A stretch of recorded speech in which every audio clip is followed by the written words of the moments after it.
Mountain Communications Building on the campus of Texas Christian University. This is TCU News Now. Hi, and welcome to TCU News Now. I'm Sarah Humphrey. And I'm Chris Blake. TCU topped Oregon State 30-21 to start the season, but it wasn't quarterback Andy Dalton or receiver Jimmy Young carrying the load.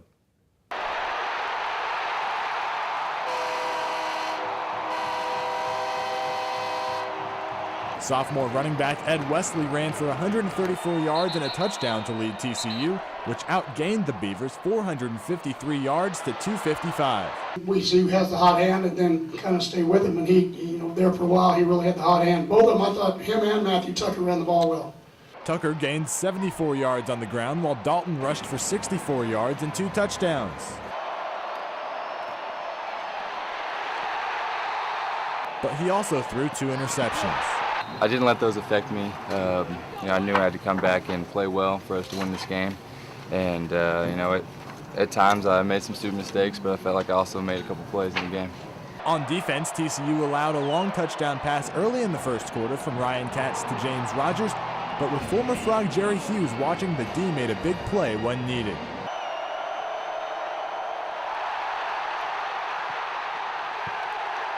ESPN College Game Day's Lee Corso picked the Frogs to lose by 3 touchdowns to Oregon State. And although TCU didn't cover the 14-point spread, all the players would say that matters is starting the year 1-0. Played a great team in Oregon State. They fought really hard and they were a really good team. We were luckily came out with a win. It makes us 1-0. I think that's the biggest thing. It makes us 1-0. We're only one of 2 or 3 teams that are playing a ranked team. You didn't see a 55-3 game on national TV. But the score was 44-3 when Arkansas beat TCU's second opponent, Tennessee Tech, in Week 1. Patterson started his coaching career for the Golden Eagles and says he won't take them lightly. I expect them to come play at a very high level of understanding that they just saw what Jacksonville State just did to Ole Miss, and you better get ready to play. Before the Horned Frogs celebrated their win against Oregon State, the fans took in the atmosphere at the Cowboy Stadium. Katie Love was there. All types of fans showed up to the Dallas Cowboy Stadium for TCU's season opener. One fan in particular says his Purple Pride outfit adds extra class to football games. I eat and dream TCU football. I really do. Look at me. I'm an epitome of a fan. The 3 million square foot stadium had first-time visitors even more excited about the game. I'm super pumped because I've never been to the stadium before, and it's great because it's close by and everybody knows about it because it's so huge and big, and it's awesome. The Dallas Cowboy Stadium is home to the largest HD screen in the world, and some fans say they couldn't keep their eyes off of it. That's all I've been looking at. I haven't even looked at the field yet. The screen's kind of a distraction. So. I've never seen such a big screen my whole life. The big screen's amazing. It's like blinding an artificial sun. Whether you were cheering for the Horned Frogs or the Beavers, the $1.5 billion facility made for an exciting start to the season. Even a smaller fan says he's impressed. Well, I think the Dallas Cowboys Stadium, it's really amazing because all the air conditioning, even like the seats are high quality. This might be the most expensive stadium in the world, but I really think it's worth it. Horned Frogs certainly thought playing in the Cowboy Stadium was worth it, as TCU beat Oregon 21-30. Katie Love, TCU News Now. The football team jumped in both polls after the first week of games. In the Associated Press Top 25, the Frogs moved up to 4th, passing Texas and Florida. TCU moved from 7th to 5th in the coaches' poll, slipping past Virginia Tech and Florida. The Frogs are 2nd in the Sagarin rankings, which is part of the BCS formula. The first BCS rankings will be released in October. The Horned Frogs aren't the only ones working hard at TCU. The Dallas Cowboys held practice at TCU's Sandbar indoor facility. The Cowboys were forced inside because of a downpour, and the Cowboys Stadium was unavailable because it was being set up for a concert. A new student organization is taking over programming at TCU. The crew started this fall and will now plan all university events sponsored by the union. Andrea Drush has the story. Yellow signs around campus have students asking, "What is the crew?" So far, more than 230 students have applied to be a part of the new organization that's replacing Programming Council this semester. 3. Come throw water balloons. Really fun. I kind of just saw all the, there's a bunch of yellow signs when I first got here, and they said cool things like do something that's sexy or have fun and all that, and that's kind of what I'm about. I like to have fun and do activities. Freshman pre-business major Michael Drost is one of about 20 crew members who helped plan the day's events, including a water balloon slingshot aimed at an Oregon State Beaver sign. Drost says the water balloon toss was his first event as part of the crew. I just kind of checked it out, and it was awesome. I mean, we plan all the events for here, and I like to do that kind of stuff. So the water balloon toss was just one of 3 events planned by the crew today. The event was leading up to the big game in Cowboy Stadium against the Oregon State Beavers. Coordinator of Union Activities and Marketing, Brad Thompson, says that the change from Programming Council to the crew is necessary in order to plan the amount of programs his department wants to have. Just the old Programming Council just couldn't accommodate as many events as we're needing to do, so instead of trying to make that work and it's hard, we just thought we'd just kind of give it a fresh start, give everything a fresh take on it. Sophomore Serena Kane says that the new organization is much more organized than the old Programming Council because of the support they receive from the union faculty. The difference I've noticed being a sophomore and being in the Programming Council the year before is that it works a lot better with your schedule.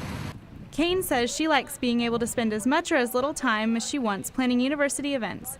She said the change will allow the former programmers to plan more and better events. Andrea Drush, TCU News Now. Bright Divinity School is cramped, and now they're adding a new building. Ashley Ivine explains how this will accommodate the growing number of students.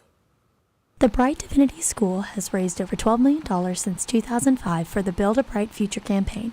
They needed an extra push to get the $15 million needed for the project. The Maybe Foundation came through, and we were pleased that they accepted our proposal, which was if we can raise $1,200,000, could you give us the final $1,500,000? The money will go towards a new building that will be added directly behind the Robert Card Chapel and Beasley Hall. The building will be named Harrison Hall after a graduate of the Bright School who helped lead the civil rights movement in the 1950s.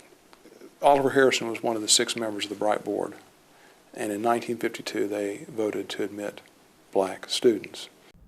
At that time, only 50 students and 6 faculty members were at the Bright Divinity School. Since then, the enrollment has grown drastically. Divinity School is home to over 200 students and over 20 faculty members. Therefore, they needed this new building to ensure that there would be a better learning environment for everyone. It's really crowded. Going in between classes, you bump into everyone. They only have 3 rooms, and I just think TCU is expanding, so you need to expand the Bright Divinity School as well.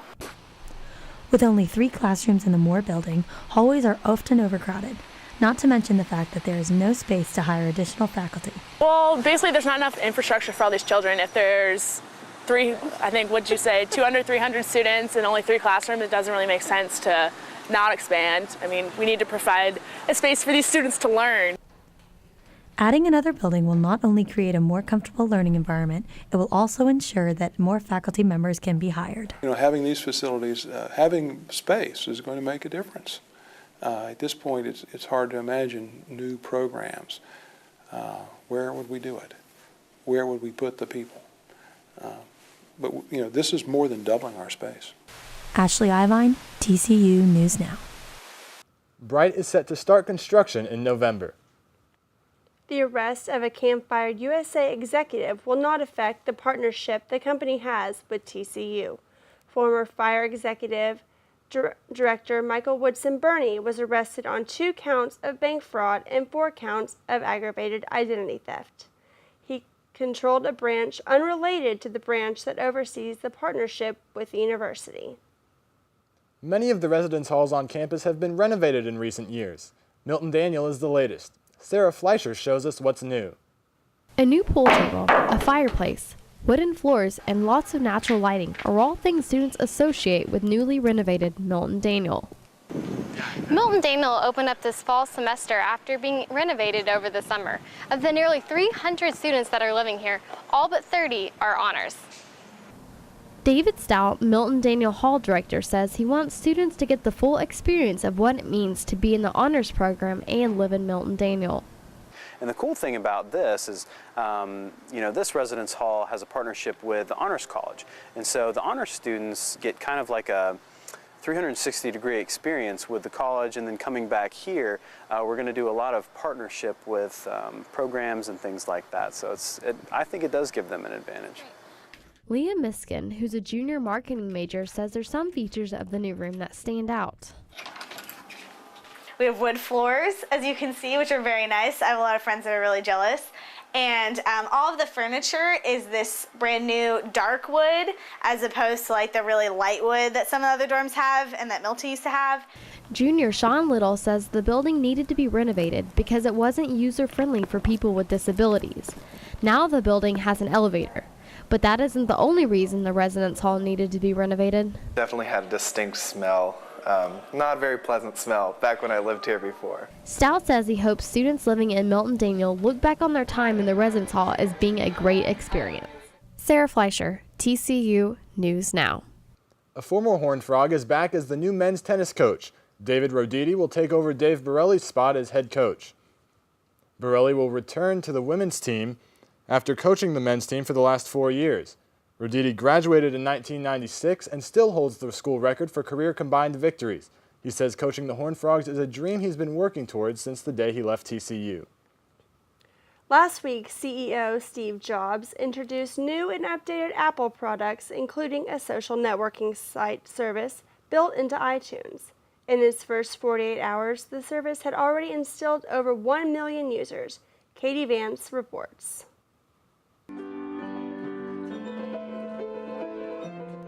TCU grad Tim Halprin is using social networking sites to promote his music.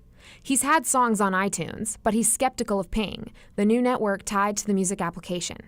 I created my profile the first day it came out, but even it's not a music profile. Like it's Tim Halprin, and people can find me and start following me, but the only I can't even do status updates because I'm not one of Apple's our hand-selected artists that they pick. Apple markets Ping as a social networking service dedicated to music, where its users can discover new sounds. But lesser-known artists are largely ignored.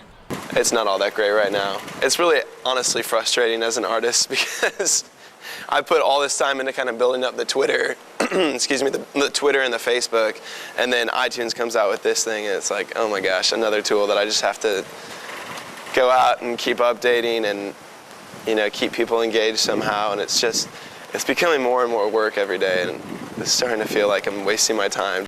In addition to following musicians, Ping also allows users to follow friends and view their music downloads and reviews. The social networking service will be immediately available to 160 million iTunes users simply by downloading the newest version of iTunes. I think it's definitely something that I'll use because a lot of times, I like a lot of bands, and you're able to kind of keep up with them and know what's going on with them, and when they're releasing an album, you're able to just kind of go there, look, and see exactly what you're looking for. Users have already begun to demand changes of the social networking service, including spam filters and easier navigation. Katie Vance, TCU News Now. Other Apple products introduced last week include the Nano Touch, a smaller shuffle, and Apple TV. That's all the news for now. Thanks for joining us. I'm Sarah Humphrey. And I'm Chris Blake. For all your latest headlines, check out our new joint website, tcudailyskiff.com.